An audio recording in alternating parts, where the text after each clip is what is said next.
But I'd like to go ahead and begin by welcoming you all tonight. When we chose this date, I don't think either Chris or I realized it was election night. I'm very happy that you chose to spend a few hours with us. The results are going to be the results no matter what they are. And anyway, I'm sick of those ads, so I'm sure that a lot of other people are as well. So my name is Sharon Karstens. I am the director for the Institute for Asian Studies, and I'm also a professor of anthropology and international studies here at Portland State. So tonight's program is the fourth in a series that is hosted twice a year.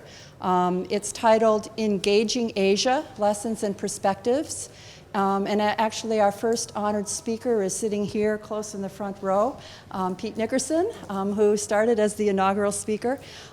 We developed this series because we thought that we had a lot to learn from local professionals who work in Asia and who use their expertise and their knowledge of Asia to be successful in all different kinds of fields. And so we thought that having them share their diverse experiences with us and their different perspectives would greatly enrich our students, our faculty, and also our fellow community members. Our institute has an exciting array of events lined up for the year, and I hope that all of you were able to perhaps pick up a flyer as you came in the door. We have a number of featured lectures by our own Portland State faculty. We're going to be hosting in the winter, we're not quite sure yet the date, but an East Asian musical performance that combines Korean, Japanese, and Chinese stringed instruments. And we're working actually with the consulates of Japan and Korea and a representative from China to do this. We also have upcoming distinguished speakers such as Dr. David Lampton, who is a leading China expert. He's going to be coming in May. And Dr. Hyojun Park, who researches Korean education and does some very, very interesting comparative work on Korean and American education. And he's going to be here in May. So, like tonight's presentation, all of our events are free. They're open to the public. But we also couldn't do it without generous support from individuals and entities and corporations and so on and so forth. Again, if this is your first time coming to an IAS event, or if you are not yet connected with us, we would encourage you to contact us. Is there a sign-up sheet? There's a sign-up sheet. We have a listserv. We have a website. We're on Facebook. And so there's a wide array of events here at Portland State that focus on Asia. Also, following this evening's presentation, we're going to have a small reception just outside. There's food that's going to be coming as we're sitting here. And we'd like to invite you to just stick around for a little while, talk to each other, mingle, continue the conversation.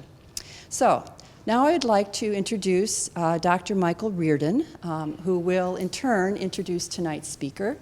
Dr. Reardon is Provost Emeritus of Portland State and co-president of Eastern International University in Binh Duong, Vietnam.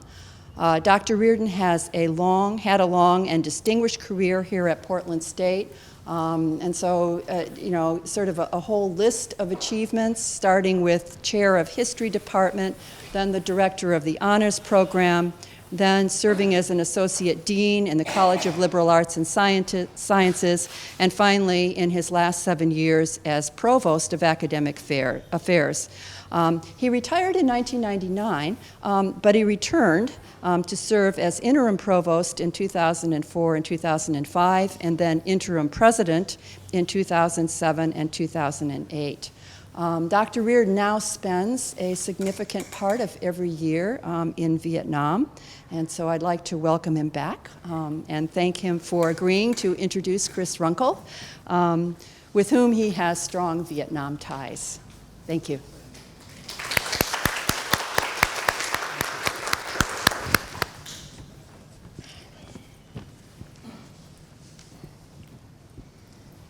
I'm really delighted to have the opportunity to introduce your speaker tonight. Chris Runkle, who is president of Runkle Associates, which is a Portland-based international business consulting firm, is someone whom I have now known for a number of years and increasingly been involved with in various projects. He has a very long and distinguished career, both in the diplomatic service and in his role as a business consultant. After serving his military service in Vietnam, Chris came in 1975 to the U.S. diplomatic service. He served at postings in Thailand, Fiji, London, China, and Vietnam. One of his most interesting postings was his going into Vietnam prior to the reestablishment of official relationships between the United States and the Vietnamese government. He was the first U.S. diplomat to go into Vietnam since the end of the war, and his role was to negotiate a number of different issues and ultimately to establish, as the Chief Deputy Liaison Officer, the reestablishment of official embassies and consulates in Vietnam. And for this service, he was recognized and given the very high distinguished award by the U.S. Department of State, its highest honor for diplomatic service. After completing his diplomatic service, Chris then, along with his wife Soraya, started their consulting business here in Portland. And it has been a very successful and a very, very important agency in assisting clients in opening businesses in Vietnam or in Asia, investing, manufacturing, organizing offices. But in addition to that, it has also served as an important organizer for official visits by American officials to Vietnam. And I know that in the past, Chris has organized 3 presidential visits to Asia, President Clinton's, President Bush, and I believe in 2009, President Obama's visit to China was organized by Runkle and Associates. In addition to those activities, one that I'm very familiar with is he's very active in introducing American universities, not only American, but universities throughout the world, to Asia, and particularly into Vietnam, which is where I have worked with him most recently. And this brings business schools and faculties, executive MBA programs, a number of different university activities, both to have a better knowledge of the operations of business and general operations in Asian countries. And this has been, as I said, particularly important as I've seen it unfold in Vietnam in recent years. So we're very fortunate to have Chris here tonight to speak to us about the economic developments going on there. And personally, I'd like to end my introduction by pointing out that he has been a great supporter and friend of Portland State over the years. He's been very active in advising us, in helping us in international ventures in Asia, and for that I was greatly appreciative in my role as an administrator here, and I am equally appreciative of that fact in my role as an administrator now at a Vietnamese university. So please welcome our speaker, Christopher Runkle.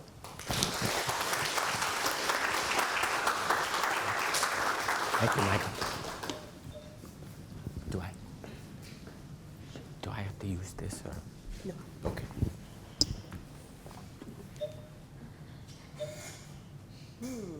Just happened. Okay, while that gets sorted out.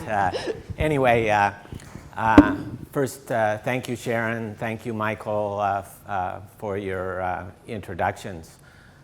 This is the 4th time in the last 2 months that I have given a presentation about Southeast Asia and about Vietnam. I did this in Chicago here 2 months ago, and then in Indianapolis, and then the week before last in Philadelphia at La Salle University.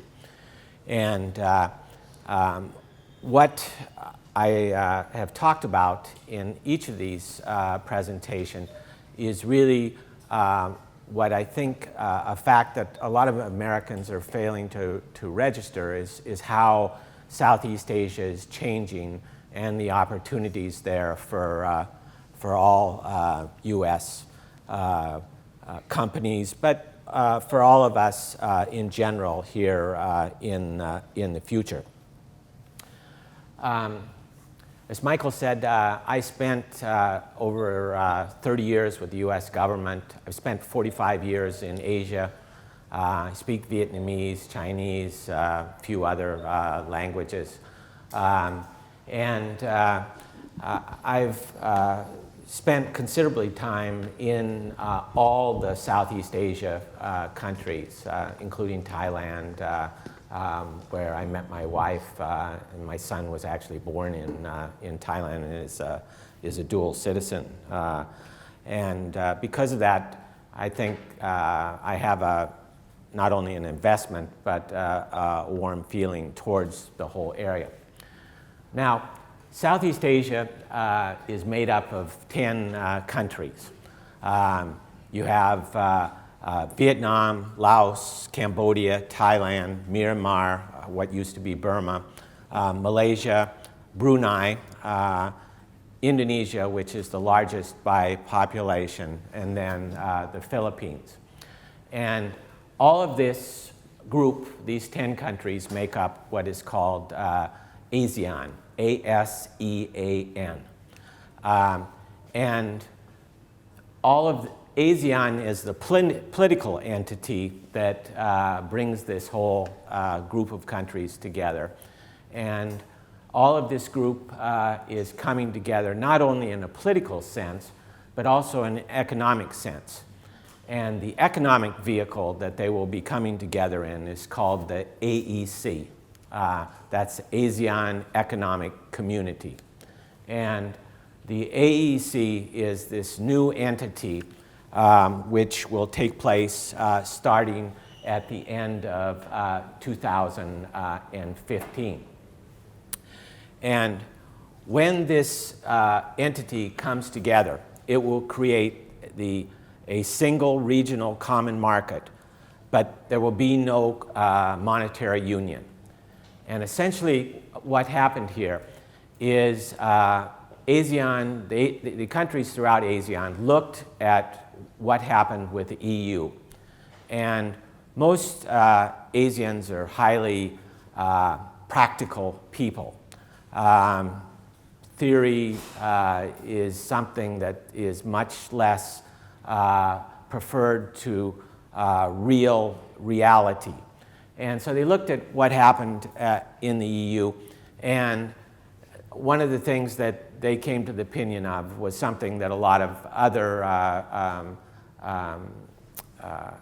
political pundits and analysts have long said, that the monetary union part of the whole coming together was the most difficult and caused a lot of other problems.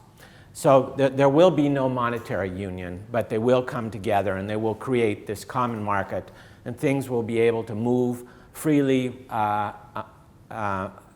between these countries without duties, etc. And this is going to create a common market of 600 million people. Now, when most companies in the United States look at countries overseas, what they look at is the population. And so when they look at ASEAN right now, they look at Vietnam with 90 million people, Thailand with 68 million people, Malaysia with about 55 million, and each of those in and of themselves is considerable, but it is really not a big number. But when you start talking about 600 million people, it starts getting people's attention. And one of the things also that's really important about this whole thing is that it's taking place in an area which right now is seeing a lot of development and a lot of movement towards the middle class. So right now, throughout this whole region, you're seeing a very large middle class coming into existence. What does this mean for ASEAN, and what does this mean for the world? First of all, because this is coming together as a block, 600 million people is a lot more important than these other smaller numbers. Furthermore, ASEAN is becoming more and more important, not only to us, the US, it's becoming more and more important to China, to India, and that whole Asian development is something that most companies and most individuals really haven't properly reflected. And these are some of the benefits that will be taking place because of this coming together, in that they will enable easier movement of goods and services, investment, capital, and people. One of the things that's also being opened up as part of this, and it won't take effect probably in the very first part, but it is one of the things that will be created as part of this, is that people will be able to move freely, so that skills that are needed in one country can move, say, from Vietnam to Singapore, or from Vietnam to Indonesia, or vice versa. And this is going to be a very big change, because really right now, all of those countries, you grow up in that country, you get educated in that country, and you stay in that country. But now they'll be able to move freely throughout the whole region, just like is happening right now in the EU. This is a slide that compares how large ASEAN is. And then first it's compared by population, and then it compares the countries by their per capita income. And this is most of the people who actually look at development in the region look at China. This is the big number that gets them, 1.3 billion people. But if you look at actually the per capita income, you have if you look at China as a whole, you have a very rich eastern seaboard, very rich big cities like Beijing, Guangzhou, etc. But then you have a very big rural area where the populations are much, much less. So the real number here is really not 1.3 billion, and I think you see that when you see something like this. But here it goes down and it compares the populations per capita income, and then the yellow below here is the ASEAN countries. And as you'll see, Indonesia is the biggest of the ASEAN countries, now about just over 250 million people. Still relatively poor, but with a rising middle class. Philippines, over 100 million people now, but again, fairly low per capita income.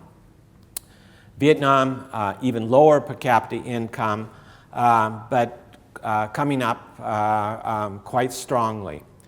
Thailand is a richer country, and as you can see, the per capita is double what it is in Vietnam and double what it is in the Philippines. And if you actually visit out there, you'll see that very much better infrastructure, very much richer country in so many ways. Myanmar is a relatively new country for most of us. Burma has been out there for years, but it was really closed off because of the military. But that has opened up over the last several years. Business is moving in there in a big way. And even right now, a lot of textiles and a lot of garments now are made in Myanmar, where they didn't several years ago.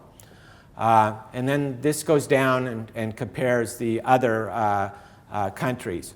I think it's interesting, if you look at the bottom here, it's Singapore, relatively small population, but higher per capita income than the United States. Singapore is really the Switzerland of Southeast Asia, and probably has one of the most effective national wealth organizations, national investment organizations throughout the whole region. Again, what I said, that all of this is creating an opportunity primarily because it's creating a larger middle class. And when you compare these numbers by population, the total population is less a number that you should be focusing on. The number you really ought to be focusing on is people who can actually buy your product, buy your service, and are really likely to engage with you. And that really is the number of middle class in any particular society.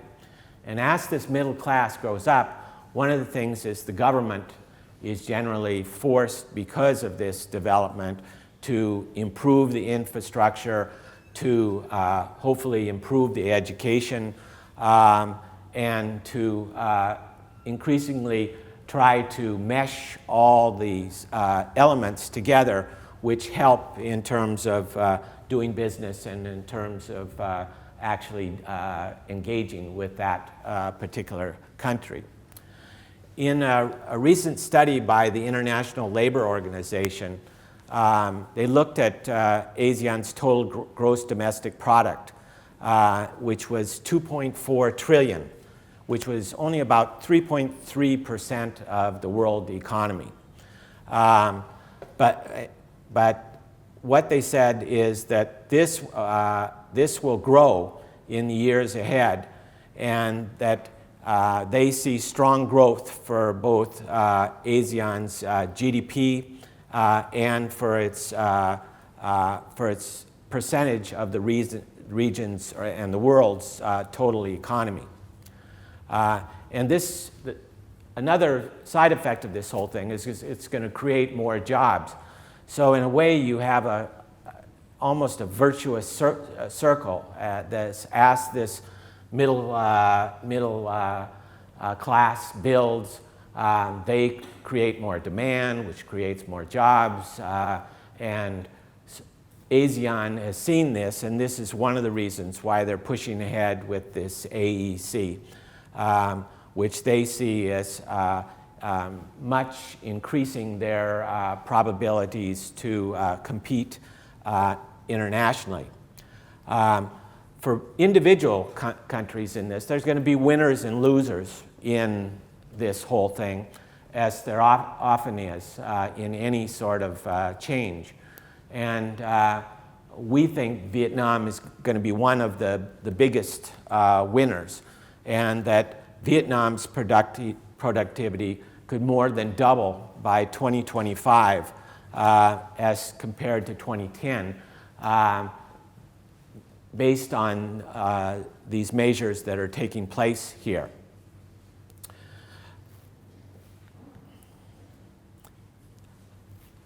All of this is not happening only within ASEAN. It's also happening in terms of ASEAN's trade with China, in terms of ASEAN's trade with India, and in terms of ASEAN's trade with the US. And India and ASEAN already have a free trade agreement in effect. They've just signed a free trade agreement here about 2 months ago when I was in Chicago on services, which will add strongly to the amount of trade between the two regions. And also, China's trade with ASEAN is going up and continuing to go up. And this all bodes well for the region. Every year, the American Chamber of Commerce in Singapore does a study called the ASEAN Business Outlook. So there's an ASEAN Business Outlook 2014, 2013 back. It's been going for well over 20 years now. And the importance of this is it really looks at the region as a whole, and you can see trends on this as you look at it over the years. This year, the report that was just done, the majority of the respondents say that ASEAN markets will become more and more important to their companies worldwide over the next 2 years. And these are the reasons that they give for that. They see it as diversification of their customer base, that ASEAN has very reasonable production costs, very stable governments and political systems, and that companies are interested in coming here because of the availability of trained personnel, efficient manpower, and the adequacy of laws. It's interesting that they put that adequacy of laws because in most of these countries, it's a work in progress, and in most of these countries, the law is better today than it was yesterday, but it's a long way from where it needs to be really in terms of the future. In looking at the region, Vietnam is the second most listed location for business expansion. Indonesia is number one, and the reason Indonesia is number one is the population, 254 million people. It's the largest Muslim country in the world. And right now, Indonesia is becoming a country that a lot of companies are looking at investment into because it has a big market. It also has reasonable costs, and there's a good customer base there.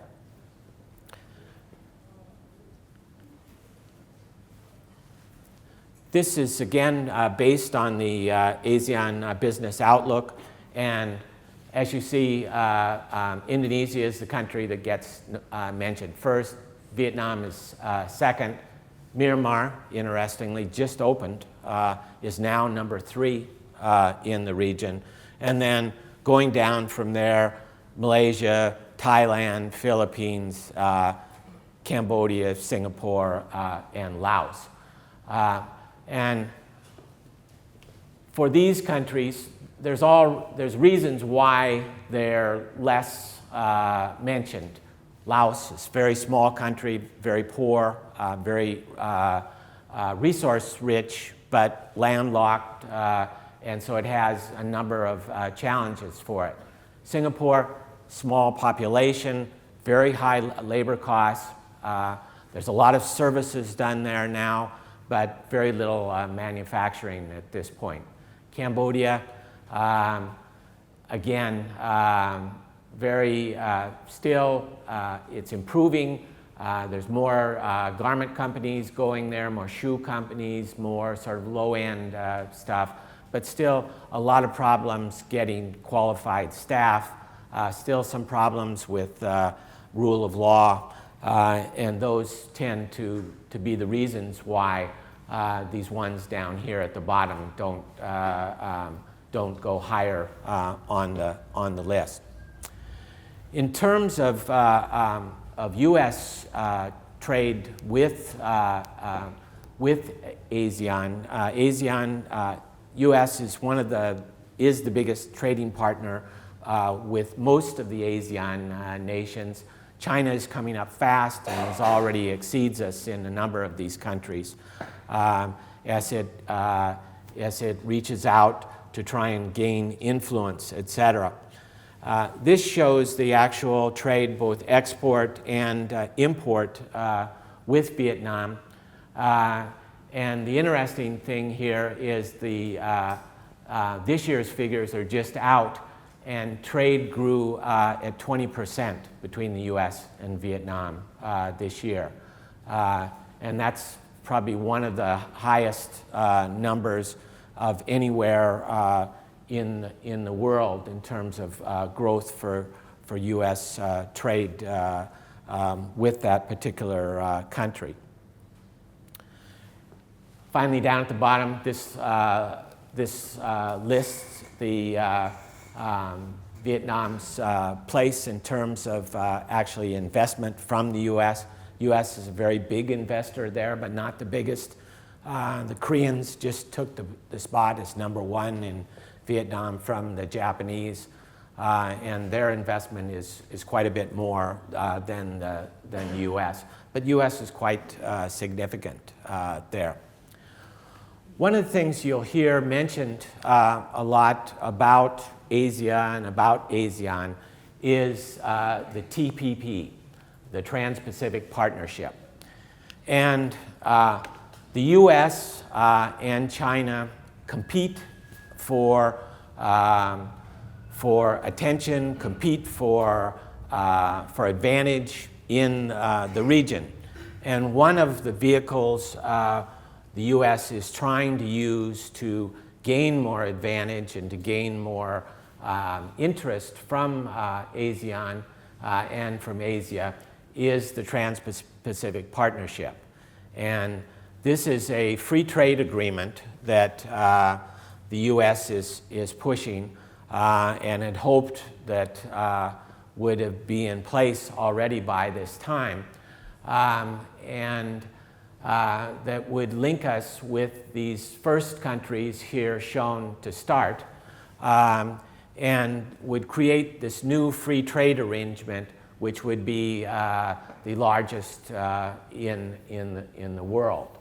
The problem with the TPP is, and I'll give you a somewhat different presentation than you would get from the administration, President Obama's administration, or the U.S. trade people. I'm very skeptical that this is actually going to come into effect. And if it does, I don't think it's going to come into effect in this administration. And the reason is, right now, I don't think the president has the political wherewithal to get this done. His problem's really not with the Republicans, his problem's with his own party. So it may be that final agreement will be reached. They continue to meet with all of the countries out there. The biggest countries really in terms of problem issues right now are Japan. Japan's issue is agriculture, that we're having still a lot of problems with them. The other countries, lesser problems, but the big question for the U.S. is, even if we got this agreement from all these countries, could we get that agreement past the U.S. Congress? And I think it would be great if we could, but I'm a little bit skeptical that the administration can actually achieve that. This is a slide that looks at the M&A, mergers and acquisition outlook in ASEAN and in Vietnam. Most companies, if they want to do business in the region right now, if they're not there already, lots of them, the easiest way to get in is to buy an existing company. If you can find one that has good people, has a good track record, and knows the market. And so right now, a lot of U.S. companies are looking at using M&As to get into the region and to help build their future capability to take advantage of AEC as it increases. And one of the big markets in the AEC for them is Vietnam, because Vietnam has a good location, pretty central in the whole AEC, relatively good costs in terms of labor, as you'll see later on in a slide that I'll show you. And also, at this point, fairly good rule of law, stable government, doesn't have the political gyrations that Thailand has, et cetera. And because of that, a lot of companies are looking to find companies in Vietnam, and increasingly the work that our company and other companies do are helping companies to find good companies and then doing the due diligence to make sure that they're really what the U.S. company needs to invest in. This is a slide which looks at the region over a number of years and compares GDP growth. And GDP is probably the best notional one figure of how the economy is doing in most countries. And as you'll see here, countries go up and go down. Here, Thailand 1 year, 7.8%, next year, 0.1%. But then the following year, quite resilient. Thailand has been remarkably resilient despite all of its political problems. But generally, what you want to see here is a stable number that goes across time, because that makes it easier for you to plan for your investment and the growth of whatever company that you're trying to build within the particular countries. Right now, China is slowing down. It's probably somewhere around 7.3% right now. I say somewhere in Vietnam, I mean somewhere in China, because in China, all statistics should be looked at very skeptically. Government controls the statistics, and not to say that they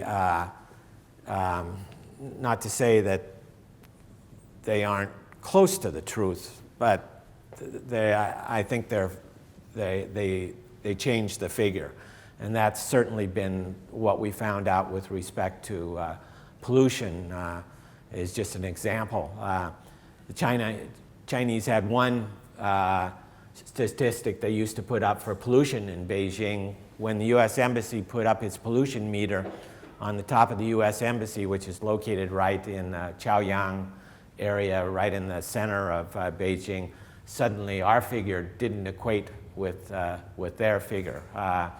And now our figures and theirs are much, much closer. But I think that's just an example of how statistics can be misused in a lot of these countries. But most of these countries, like South Korea, Thailand, et cetera, the statistics are fairly good, and these statistics that you're seeing up here are fairly accurate. As you can see, Vietnam, fairly steady here throughout this 5 to 6% growth. There'll be a 5% again this year, which is a pretty good figure. Actually, just recently, Fitch, the rating agency, moved up their credit rating again, which bodes well for the economy. Why Vietnam? I think Vietnam is one of the best opportunities out in Southeast Asia and in the AEC. And the reason I think that is you have a very pro-business environment, very stable government. The government does not have the amount of change that is taking place like in Thailand, the amount of change which just took place in Indonesia, although that change in Indonesia I think is for the positive in the long run. So you have a very stable government, very pro-business, very dynamic workforce, lower costs, as you'll see in another slide I will give you. Very key location in Asia. You have a population, 90 million people, but more importantly, it's a very young population. And one of the things when you look at population, you always want to see is what's the median age. Because the way it works is young people buy things, young people spend money, older people hopefully save, worry about health care, retirement, and other things. And so those aren't the people that drive the economy, it's these young people. Plus they're also the people that work in the factories, et cetera. And also in the case of Vietnam, you really have a large number of free trade agreements already in place that if you're located there, you can take advantage of. And finally, their tax rate, their total tax rate is lower than China and India, both, and is coming down. One of the nice things actually about the AEC is it's forcing most of these countries to compete on tax rates. So their tax rates are coming down. And in most cases, actually the tax rate that you'll get in most of these countries out there in Southeast Asia is actually less than the United States at this point. The United States actually has one of the highest tax rates for business in the world. This is just a slide that shows you how really Southeast Asia is sort of the center of such a wide area of population and of growth. The Thais move the red dot over to Thailand, Vietnamese move it here. You very rarely see it down in Indonesia because then you'd get Australia and New Zealand, which have very little population and not much up on the top.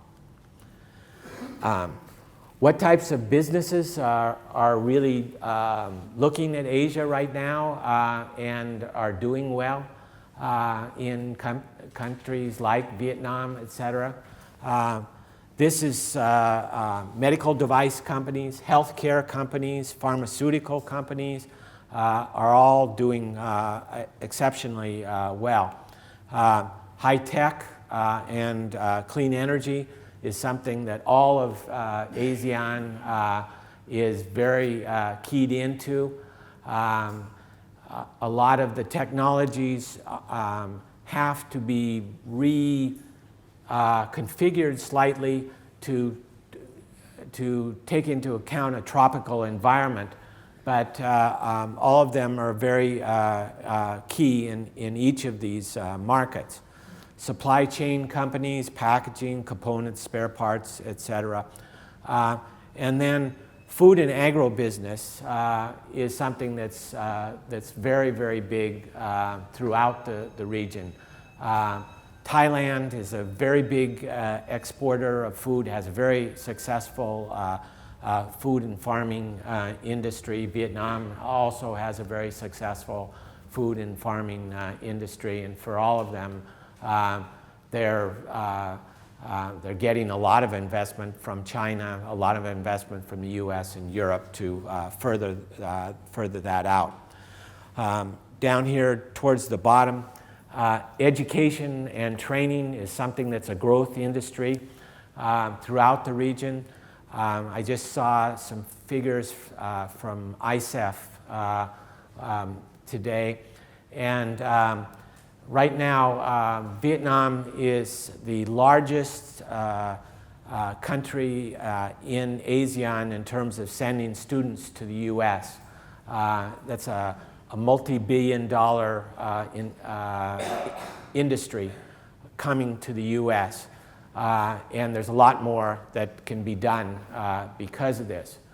2015 is the date for the founding of ASEAN.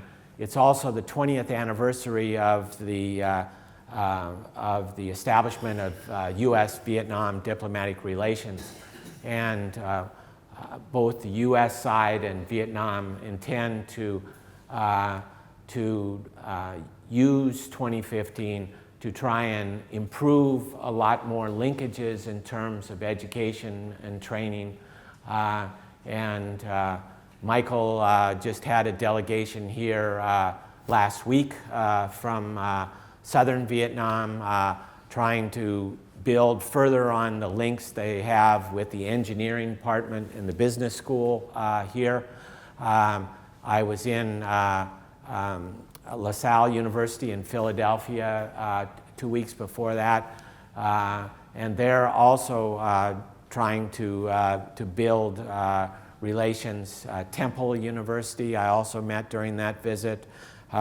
So there's a lot of opportunities out here, and it's not just a one-way street. It's not just they're all sending stuff, cheap stuff to us, and we're sending our money to them. It's, they're sending things to us. They're sending students that come here that then go back and get involved in their societies and make their societies better, that actually help the U.S. because every one of those students that comes over here and studies in this country understands the U.S. a little bit better than they would if they hadn't been here. And because of that understanding, they're a little bit more willing to engage with U.S. companies and to hopefully do positive things to build their society. This is a slide that we use which compares wages. And these wages are compared here in Vietnam, Thailand, China, Malaysia, and Cambodia. I also have other figures for other countries out there, but these are the prime countries that are most businesses want to look at in Asia. And as you'll see, this compares the minimum wage, which you can see from Vietnam on the far left. As you see, China is now not so comparable in terms of minimum wages. Wages have gone up a lot in China over the last several years intentionally.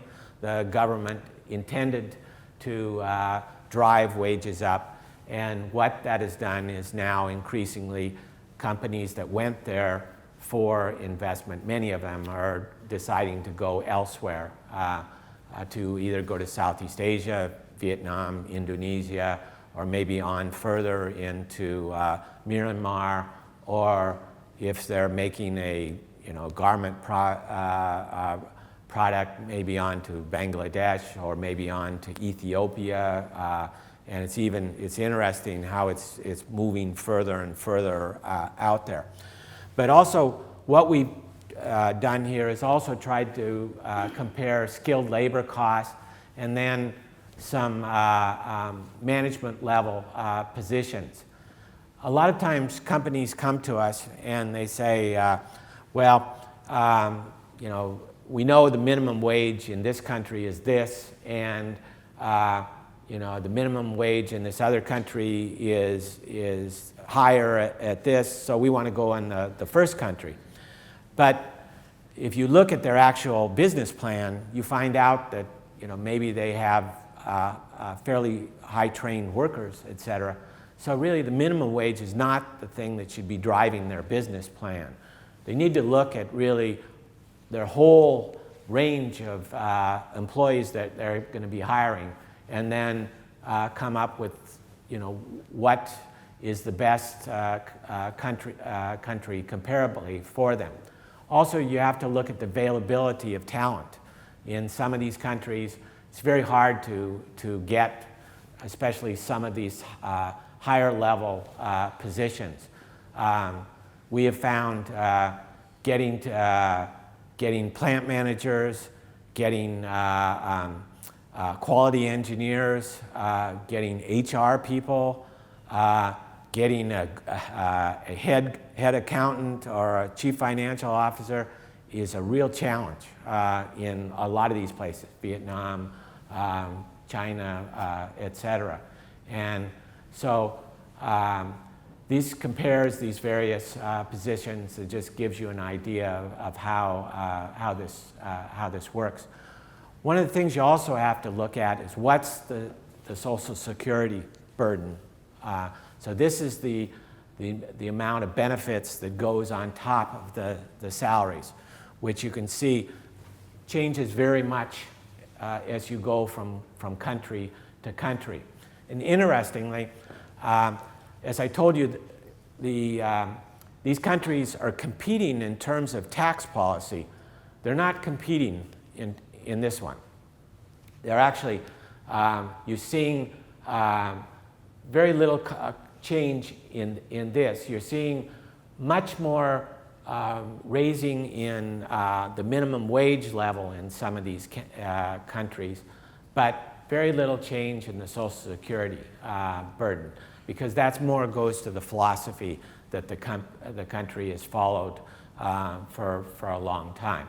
And as you see, they're very, very different here.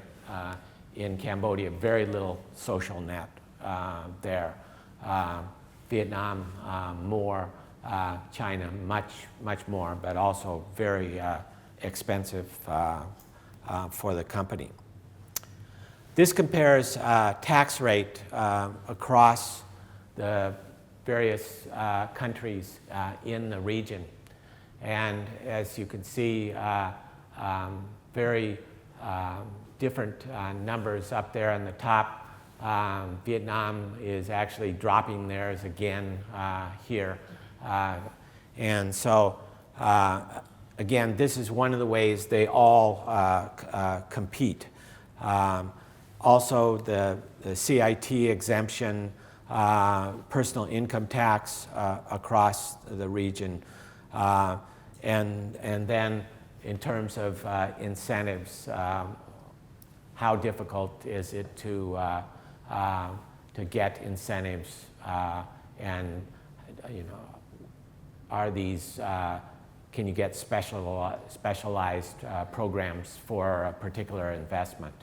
And this varies quite a bit across the region. In all of these countries, there's no one perfect country. Every one of them has its challenges. For most of these countries, and particularly for Vietnam, the location is very critical for the quality of infrastructure. In Vietnam, in Binh Nhung province, which is on the outskirts of Ho Chi Minh City, in the actual province, the quality of infrastructure is actually quite good. But you go just over to the next province, or you go part of the region right in between Ho Chi Minh City and Binh Nhung, it's not so good. And if you go 100 miles further out, it's quite a bit less.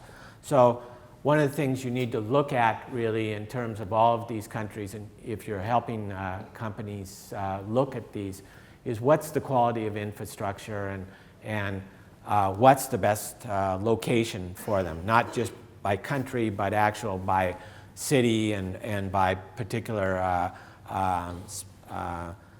property location within that country.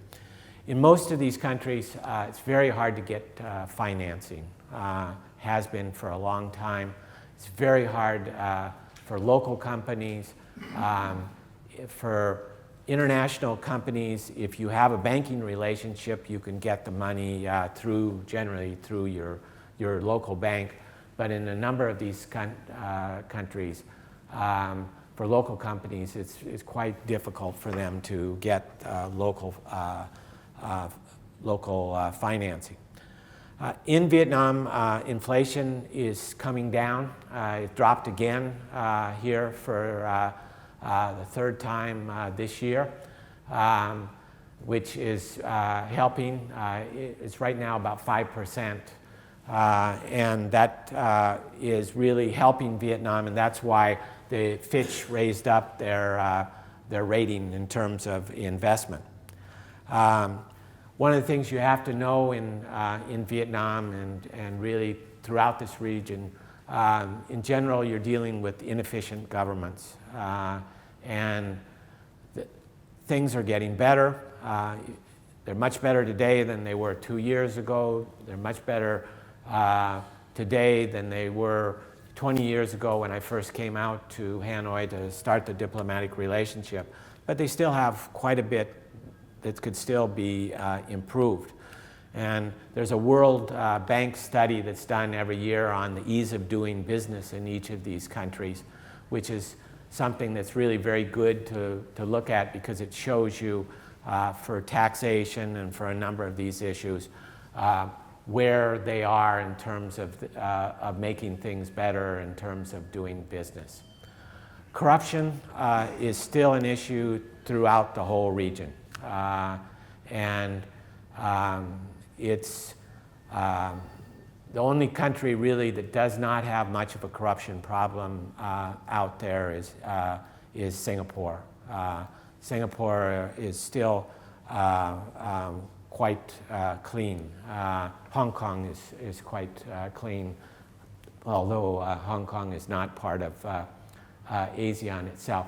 But in these countries, corruption is still an issue, and it's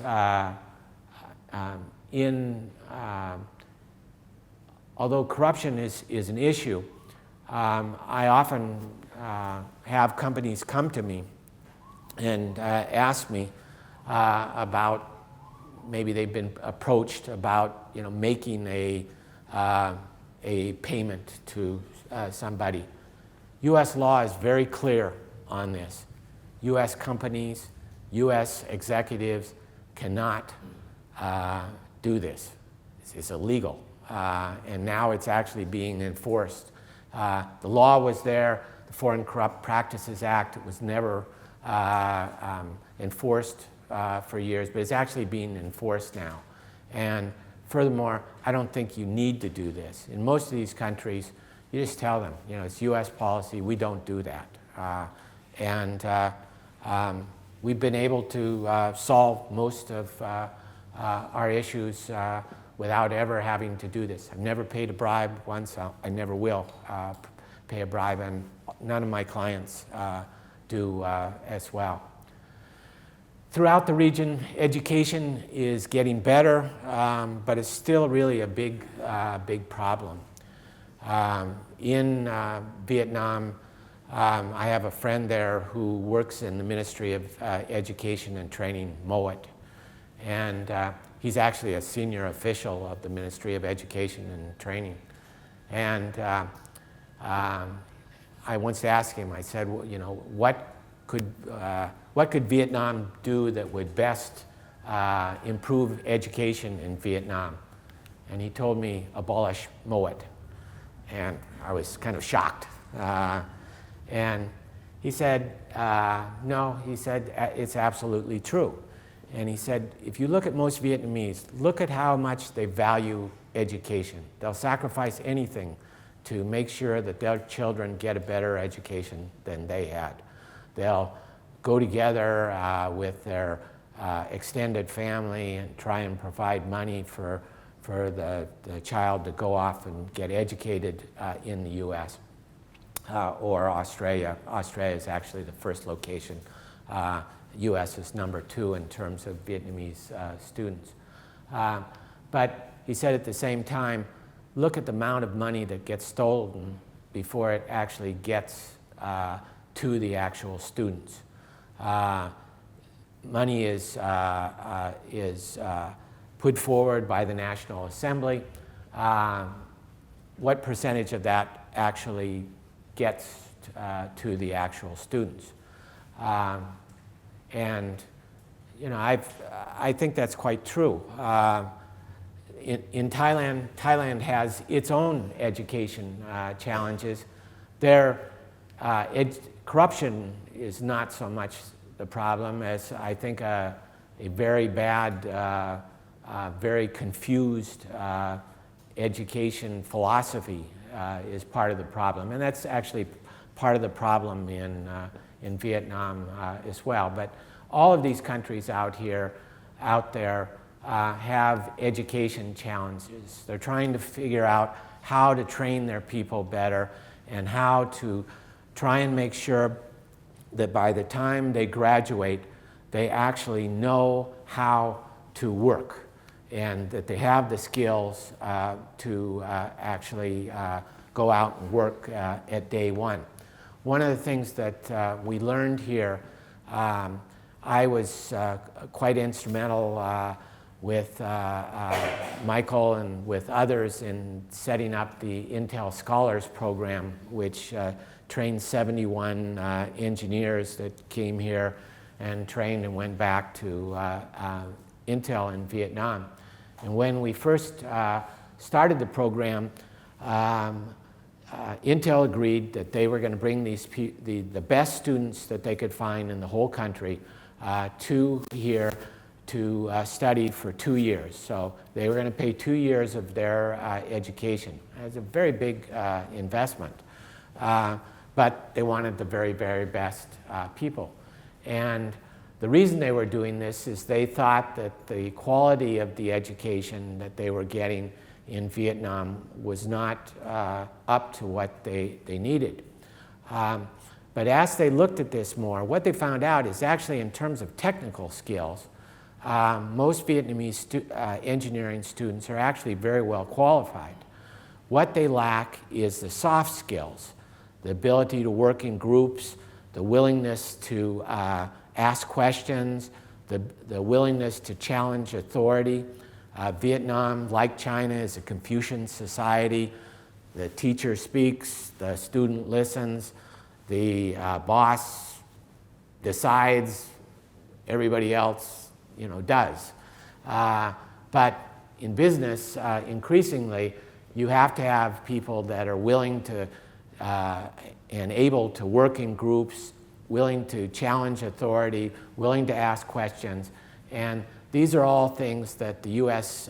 education system particularly helps in developing. And that's why I think there's really such continued growth possibilities for education throughout the region.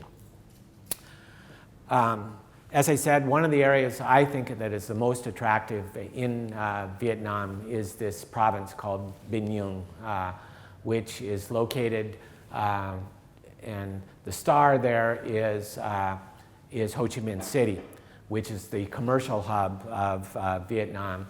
And then Binh Nhung is one of the provinces around this. And this whole area is called the Key Economic Area.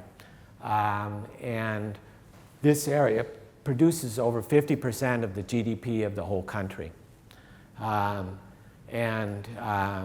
This is the area that I think is the most attractive in all of Vietnam. It grows at a rate of twice the national average. As you remember, the national average is about 5 to 6%. This is 15% every year, and it has been. And this is some of the reasons why this area in particular is one that I think is so strong.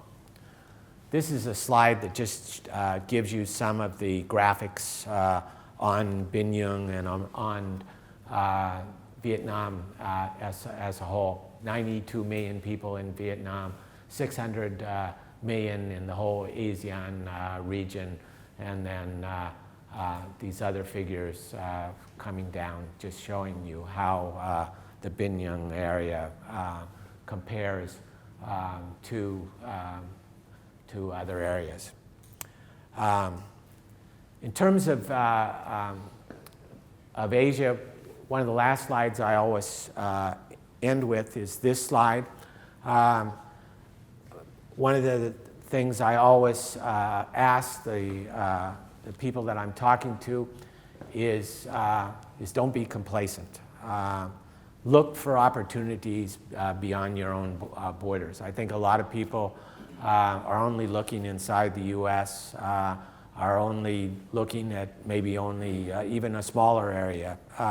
And today's world, you have to look all over the world. And you have to constantly be rethinking your idea. Also, what you need is to take time to build a plan and to constantly reassess and to redevelop that plan. One of the reasons I constantly push Asia and ASEAN is that area is still economically doing well, and it will continue to do well. Europe is slowing down. China is slowing down, not so much as Europe, but still slowing down, and I think will continue to slow down marginally over the next several years. For all countries, all companies, I think you need to go regional. You need to diversify. You need to look at your country plus possibly one other country in terms of production. And I don't say that because I think you should go out there and build a factory to export back to the U.S. I think you should be out there because then you can sell into that market and you can know that region better, which you won't know from over here. Throughout all of Asia, relationships is the most important thing. It's relationships, relationships, relationships. And if you want to be successful, you have to build those relationships. You have to be willing to sacrifice your time in terms of dealing with people, taking the time to have coffee, talk with them, etc. And lastly, you need to be flexible.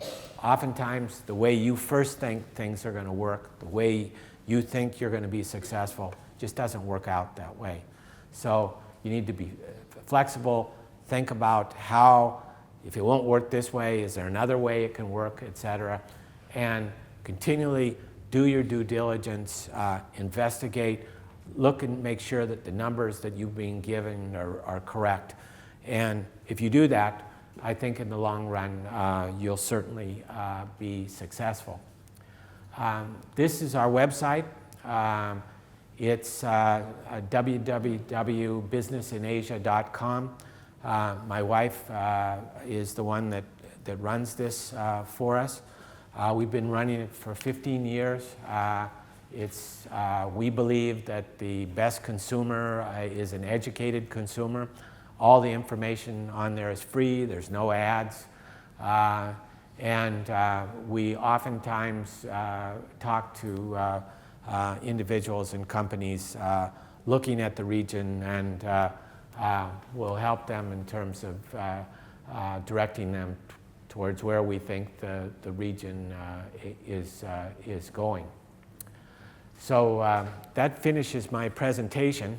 And if you have any questions, I'll be happy to answer them, or we can answer them later. Let's have some. Okay.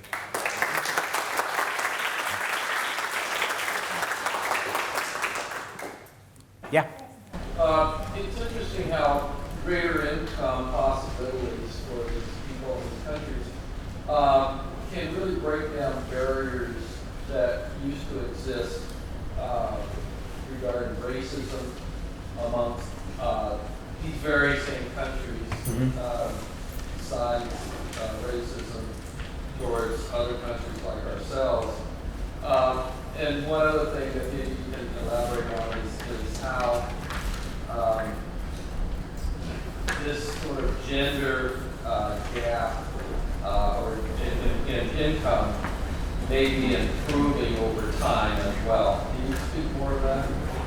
Well, I think the big thing about the income is generally as the income increases, the quality and the levels of education increase.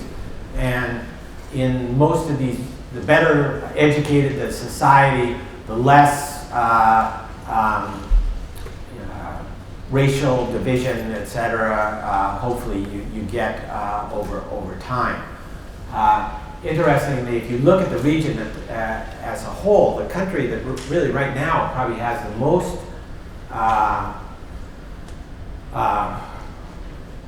racial or religious intolerance going on is probably Myanmar, Burma. It's this problem with the Rohingya, which is a Muslim sect in Burma, which the Burmese have looked down on for years. And for years they have moved out to Thailand and to Malaysia, into Indonesia, etc. But they've had some very big blow-ups here over the last 2 years. In southern Thailand, there's been an active insurgency there. It's gone on since the 1940s. Against how the Thai military deals with the Muslim south of the country, and there, even though there's been an increase in the richness of the country, this difference between the Muslim population in these bottom 4 provinces is something that still goes on to this day, which is really quite interesting because in Buddhist belief, and the king is very firm about this, and it's always been reflected in Thai's constitution. There is no there's supposed to be no discrimination against religion within the country, and for years the royal family gave money to help build mosques, etc. But this particular problem in the south is really more of a problem, I think, of the government, and particularly of the military. And at various times there has been the possibility of settlement, but it's actually moved back from where it used to be. In other places in the region, I think in general, as things have gotten better, you've seen less racial issues, less discrimination issues. How about the income level and genders? Is that improving too? Income level is improving. Gender, in terms of opportunity, it's still a male-oriented society in most of these places.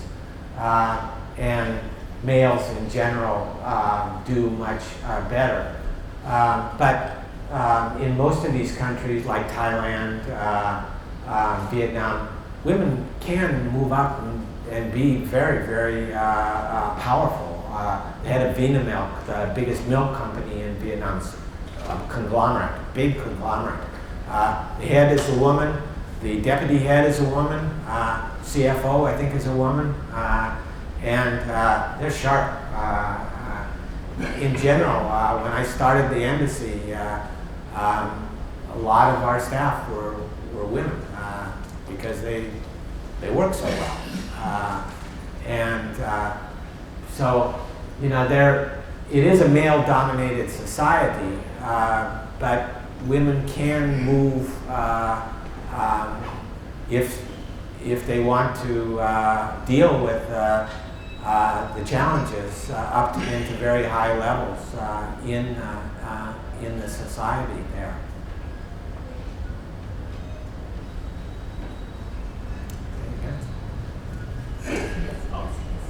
Yeah. Sorry. So you mentioned that Vietnam is going to be the primary beneficiary of increasing integration. One of the primary, I'd say. Okay. Yeah.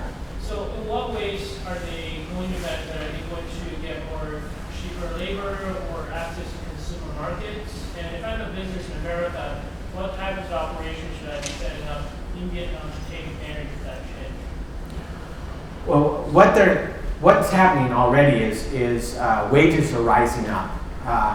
If you look at the 20 years since the establishment of U.S.-Vietnam relations, despite what you may think about the Vietnamese government, and I think, quite honestly, there's a lot of things I'd like to see different in the Vietnamese government, I have to give them the credit where credit is due. They've raised millions and millions, tens of millions of people out of poverty over these last 20 years. And a lot of that really was in opening up the economy. Prior to essentially about 1989, 1990, Vietnam was a socialist-run economy. And then with Doi Moi renovation, they opened up the economy. And so shortly after the time that, just about the time we first went out there to start the negotiations, they were really starting to really open up the economy and moving to a more private enterprise system. Private enterprise has created millions and tens of millions of jobs out there. It's made people a lot better. If you talk to most Vietnamese, the life they have today is vastly better than they had 10 years ago, is vastly better than 20 years ago. So they're richer, they want more of the good things. It's interesting, in Vietnam, most Vietnamese have more cell phones than most Americans do. They all have cell phones. Some of them, 3, 4 cell phones. They'll have this cell phone and then they have another one because this is my business or whatever. I can't take calls on this or whatever. So all of this is creating opportunities for American companies to go in there and to sell goods, to sell services, etc. And for Vietnamese, for most of these ASEAN countries, American products are seen as being quite good in terms of technology. Japanese used to be viewed as quite high, but now it's the U.S. and then right under that South Korea, and so South Korea has actually benefited very much from all this because, one, they make good technological products, and also they've been very successful in pushing their culture throughout the region. All you have to go out there is, if you go to Philippines, all the Filipinos are watching South Korean soap operas. You go to Vietnam, the Vietnamese are watching South Korean soap operas. You go to Thailand, they're watching South Korean soap operas.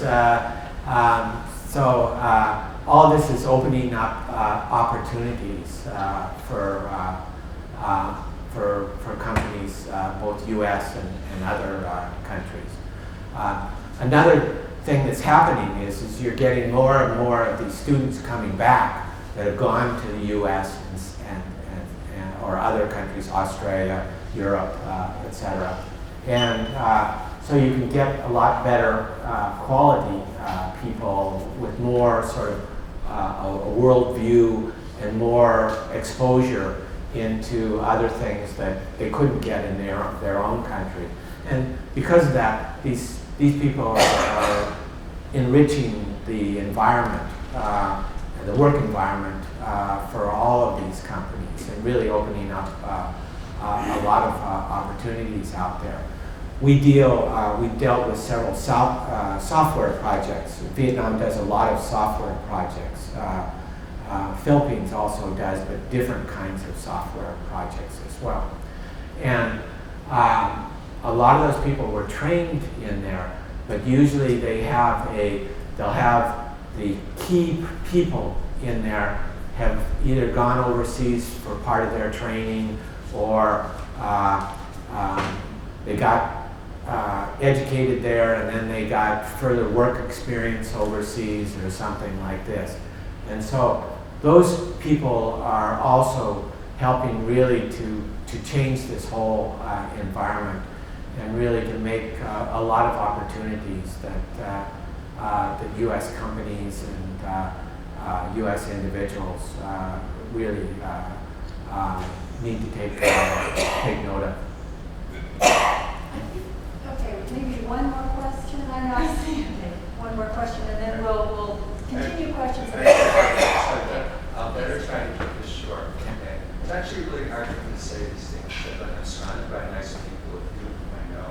You know a lot more about these countries than I do. But picture me as I would have been the guys who wanted to stand in the middle of campus last week saying, free Palestine and free Hong Kong.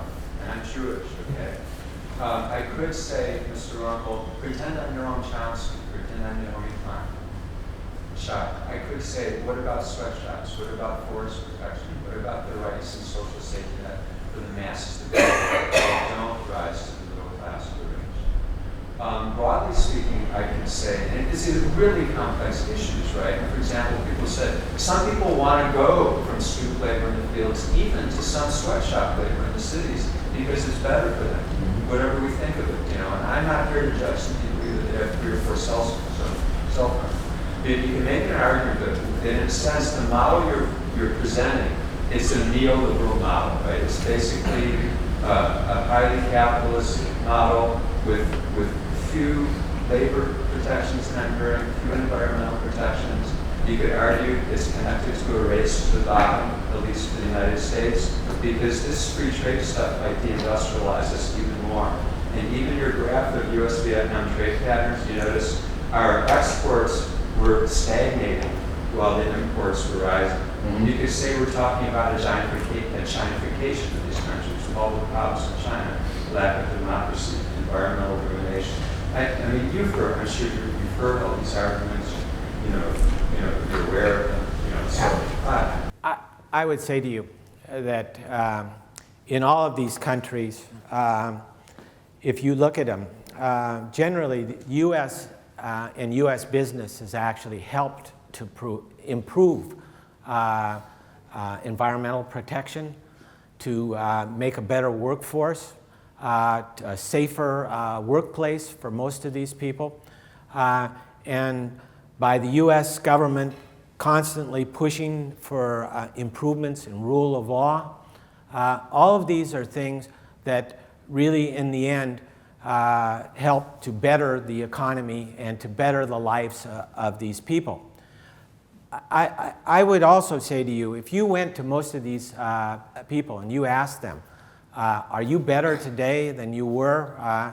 You know, I mean, we're not saying things are perfect there, but things are much, much better than they were 10 years ago, than they were 20 years ago, and they're continuing to improve. And with the rule of law becoming stronger in most of these countries, the fact of the matter is, actually, most of these countries are taking more attention about their environment, more attention about their workers' rights than they ever did before. So our involvement in those societies is actually a good thing. And I totally disagree that it would be better for us not to be involved in those societies. I think engagement is how we make things better. Look at how, when I was picked by President Clinton to be U.S. Special Negotiator for Vietnam, at that time we had an embargo with Vietnam. we did not have any business, we did not have any trade relationship, we did not have any government relationships at all. Our actual relationships were even less than we have right now with Cuba. And if you look at both of those places, embargoes don't work. You know, where we're engaged within the society, where we're dealing with the society, where we're talking to each other, that's where things improve. I think it's remarkable if you think about it. 45 years ago, I was drafted, sent to Vietnam as a soldier. I fought there for a little bit, almost 2 years.